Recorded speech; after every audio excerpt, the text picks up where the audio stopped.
Friday the 13th here at Muscle in the Morning, and I'm Dave Palumbo, your scary host, and it's July 13th, 2018. And let's find out what's going on in that world of bodybuilding and fitness.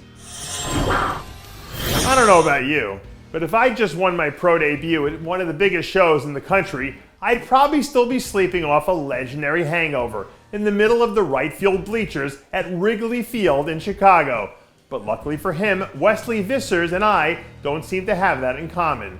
This week we saw the rookie star release his first official post-show update less than a week after setting the classic physique world on fire with his huge win at the Chicago Pro.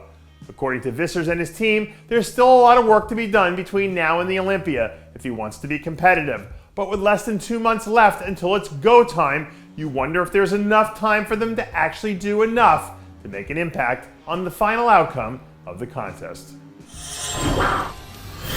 Anyone who watched the NBA Finals this year knows what it feels like to see a tsunami come through and just wipe out everything in its path. And when you look at what Ashley Kaltwasser has been doing heading into this year's Olympia, you can't help but start to get a little bit of that same feeling.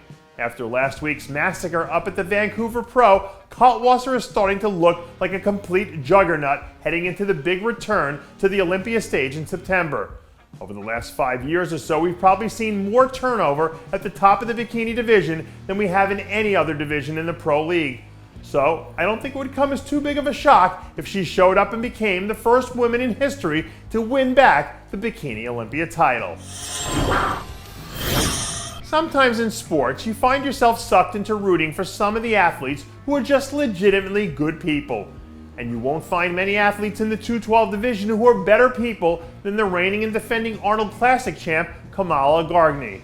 Right now, Elgargni and his camp are knee-deep in preparation for their first career Olympia, where he'll be looking to put himself on the short list of guys in line to succeed Flex Lewis's spot after he vacates the throne.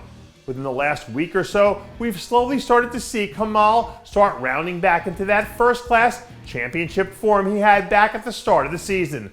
So if he can get close to bringing 100% of that look into this year's grand finale, he should be right there in the mix for a top 5 finish when it's all said and done. The East Coast has been getting pounded with oppressive heat for the last week and a half, but I'm not sure if Mother Nature can even keep up with the flames that bikini standout Darah Diaz has been throwing lately. Less than a week after putting together another brilliant top 5 effort at the Vancouver Pro, the New York native certainly hasn't wasted any time jumping right back into action. On Tuesday, new updates began to trickle out from sources inside Team Diaz that show one of the division's new breakout stars looking as sharp as ever. In all 3 of her shows this year, Diaz has been right there on the verge of locking up an Olympia qualification. So if she can hang in there and grind it out one more time to finally get over the hump, it will have been worth every single moment of the struggle once she steps out under the bright lights of the Vegas venue. Back in the 90s, Sammy the Bull Gravano made a name for himself as one of the most notorious mafia hitmen of all time when he rolled over during the John Gotti trial. But since he's been officially retired more than 2 decades now, maybe it's time for Big Ramy and the Camel Crew to get into the hurt business. This week we got our hands on some new updates of the big man straight from the Camel Crew's CEO, Bader Badai, who seems to think that this might be the year we see this guy come in and interrupt history by stopping Phil Heath's quest to tie Lee Haney and Ronnie Coleman's record of 8 straight Olympias dead in his tracks. Truth be told, pictures might be worth 1,000 words, but at the end of the day, the only word that matters here is win, as in will Ramy be good enough this year to actually win the title. But no matter how good the pictures look, we still won't have any idea who writes the next chapter in bodybuilding history until this thing finally plays itself out in September.